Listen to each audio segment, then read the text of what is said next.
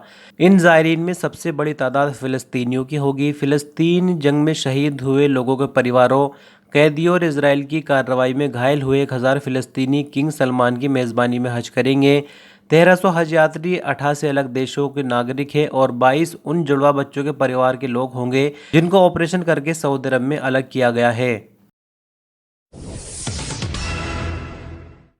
Saudi minister of transport and logistics services engineer साली बिन नासिर अल जासिर ने Jeddah ring road का उद्घाटन कर दिया है। इससे शहर में ट्रैफिक जाम में कमी होगी। रिंग रोड 2 से हैवी ट्रैफिक का लोड रिंग रोड 1 से कम हो जाएगा, जिससे वहां ट्रैफिक की आवाजाही में बेहतरी आएगी।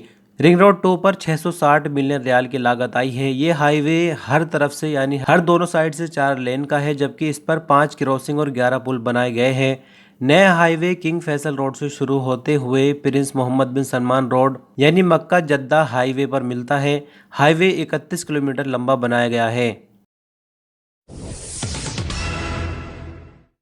लोकल हज कैंपेन चलाने वाले यानी हज का लाइसेंस बेचने वाले अब तक कई मिस्री गिरफ्तार हो चुके हैं। फिलहाल जो भी खबर आ रही है, टूरिस्ट वीज़ा पर पहुंचा हुआ एक और मिस्री मक्का मुकर्रमा से गिरफ्तार हुआ, जो कि फेक हज कैंपेन चला रहा था सोशल मीडिया पर, यानी लोगों से ऑनलाइन पैसा ऐड कर हज की तस्रीह यानी हज की परमिशन दे रहा था, जो कि पूरी तरह से इलीगल है। फिलहाल इसको गिरफ्तार कर लिया गया और आगे की कार्रवाई इस पर जारी है। और अंत में बात करेंगे सऊदी अरब की गोल्ड मार्केट को लेकर। सऊदी गोल्ड मार्केट में बुधवार 29 मई 2024 को कारोबार के शुरू पर सोने की कीमतों में बढ़ोतरी देखी गई। सऊदी अरब में सबसे ज्यादा बिकने वाले 21 कैरेट 1 ग्राम गोल्ड की कीमत 248 रियाल 87 हलाला रिकॉर्ड की गई। 24 कैरेट 1 ग्राम सोने की कीमत 284 रियाल 42 हलाला, 22 कैरेट 1 ग्राम सोने की कीमत 260 रियाल 72 हलाला और 18 कैरेट 1 ग्राम सोने की कीमत 213 रियाल 32 हलाला रिकॉर्ड की गई। सऊदी अरब में 1 किलोग्राम सोना 2,84,524 रियाल में उपलब्ध रहा। तो दोस्तों, ये कुछ इंपॉर्टेंट खबरें सऊदी अरब के हवाले से। इस पूरी वीडियो के दौरान कौन सी खबर ऐसी थी जो कि हमें शामिल नहीं करनी चाहिए थी, यानी आपको बोरिंग लगी, हमें ज़रूर बताएं ताकि आगे से हम अपनी वीडियो को आपके लिए और बेहतर बना सके। अपना कीमती वक्त देने के लिए शुक्रिया। अपना ख्याल रखिए। अल्लाह हाफिज़।